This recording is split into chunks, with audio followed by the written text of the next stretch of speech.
here's one response, which comes from Florida Congressman Randy Fine. Let's hear how he responded to this shooting. The fact of the matter is the Palestinian cause is an evil one. Yeah, and Congressman, there is a ceasefire deal on the table right now that the White House is hoping both Israel and Hamas will sign on to. Does this shooting change anything when it comes to the course of the war or the negotiations to end it? Well, I think it speaks to the importance of the only end of the conflict is complete and total surrender by those who support Muslim terror. In World War II, we did not negotiate a surrender with the Nazis. We did not negotiate a surrender with the Japanese. We nuked the Japanese twice in order to get unconditional surrender. That needs to be the same here. There is something deeply, deeply wrong with this culture, and it needs to be defeated. So how do you respond to that, Norman? How do I respond to that? Well, the logical conclusion is that we should just nuke the whole Arab world. If it's the quote unquote culture, Muslim culture, fundamentalist culture, I don't know what he has in mind. But the logical conclusion would seem to be that we should just nuke the whole Arab world and that would solve the problem. I don't really.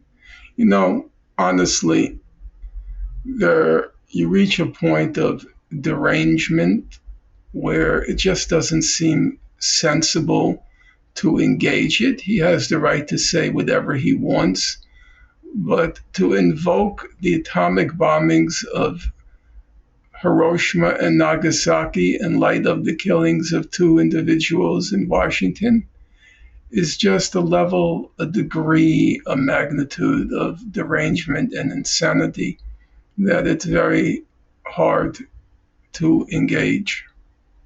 Yeah. One should try, I think, to stick to factual issues and not psychiatric ones. But the problem here is that people like that are not only members of Congress, as Randy Fine is, but inside Israel, that kind of thinking is very dominant. You have Israeli politicians openly talking about how every baby in Gaza is our enemy. And unfortunately, these views are widely held. I mean, what are your thoughts on Israel right now in terms of its place as a unique society on the spectrum of lunacy, of just, collective insanity, in the same way that Nazi Germany was an example of just outright collective insanity? Where do you situate Israel in that right now? To be perfectly honest with you, as I should be, I do meditate on that question a lot. And I'm not really sure if my historical scope is sufficient to make a balanced judgment.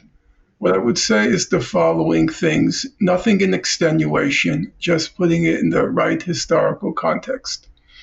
There was a very good book written probably about 30 years ago now by a fellow named John Dowers, Dowers. It was called War Without Mercy. And it was a description of the kinds of language, public presentation during the U.S. war with Japan. And it was on both sides.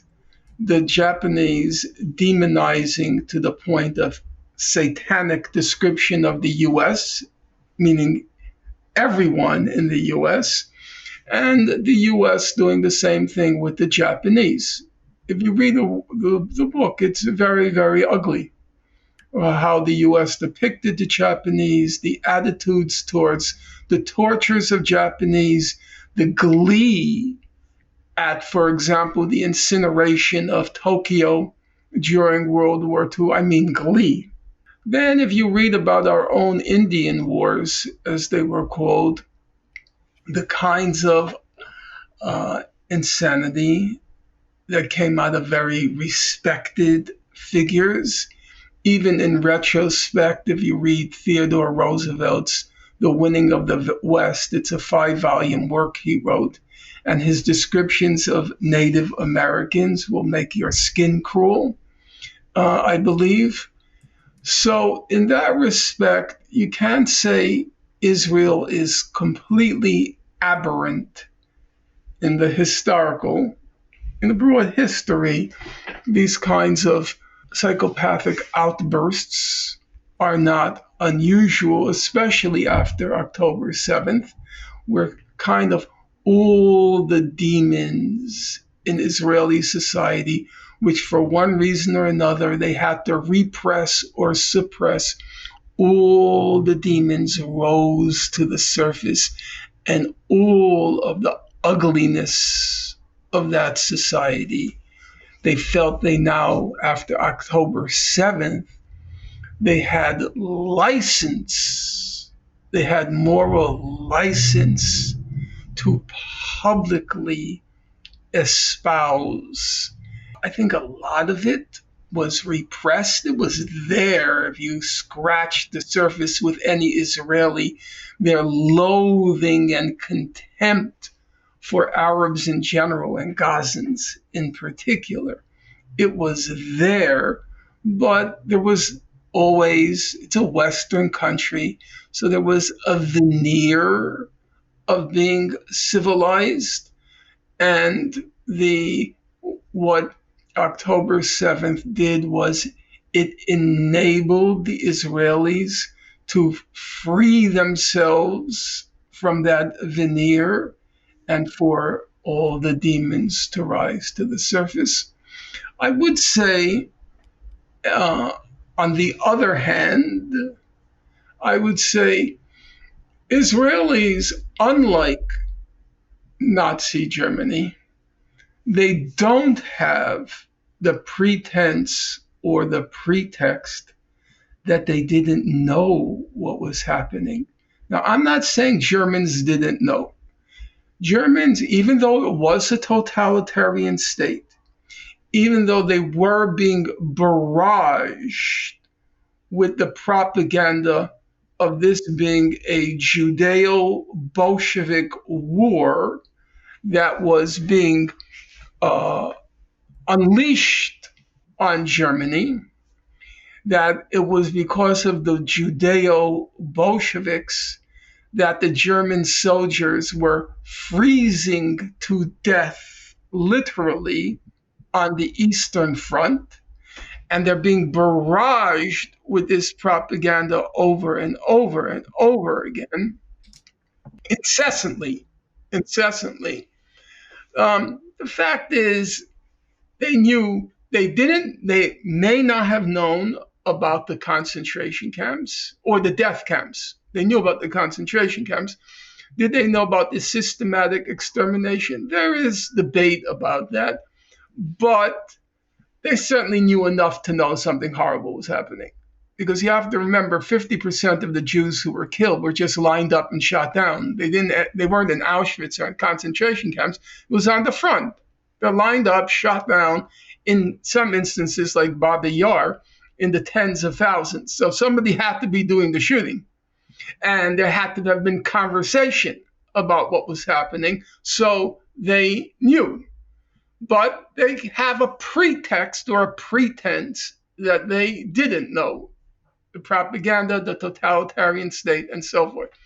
In Israel, everybody knows.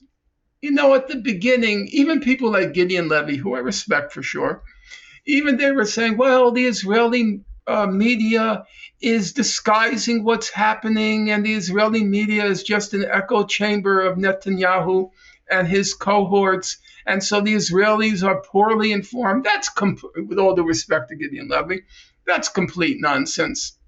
Israel has the highest usage of the internet of any country on earth.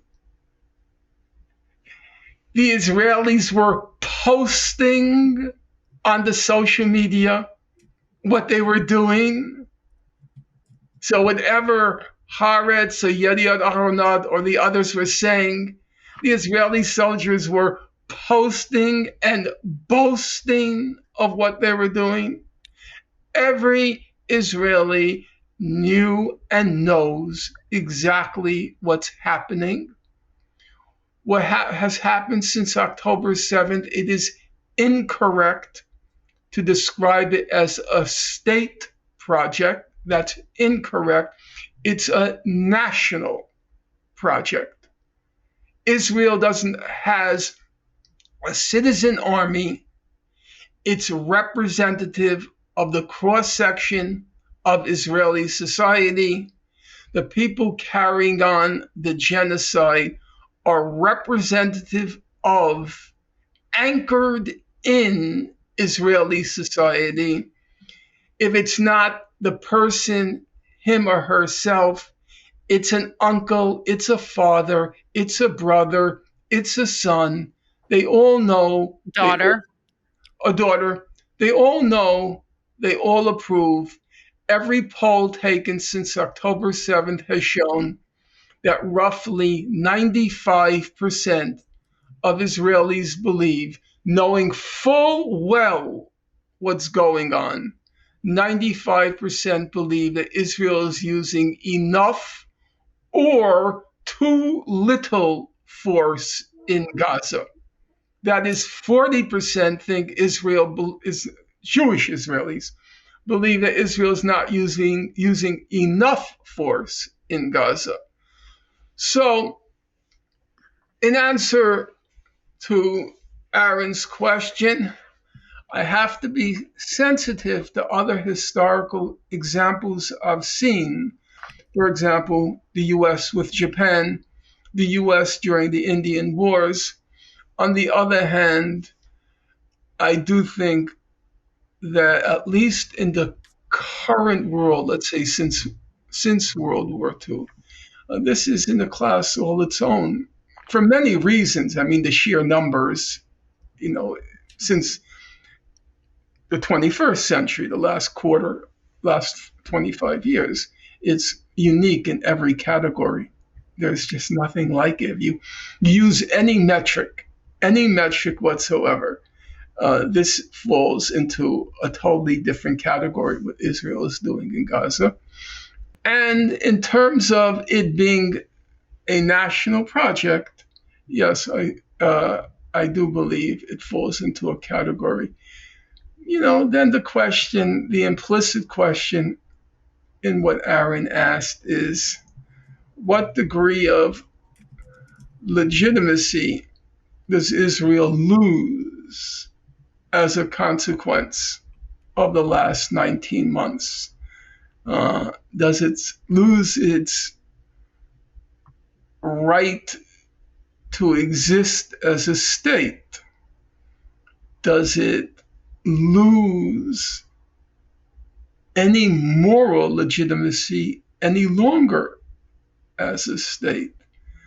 I'm sure people wake up thinking that place needs to be wiped out. And I try very hard to reason it through. What does the past 19 months mean? But you can ask yourself, Aaron, the Japanese committed horrific atrocities during World War II. I mean, they killed 25 million Chinese.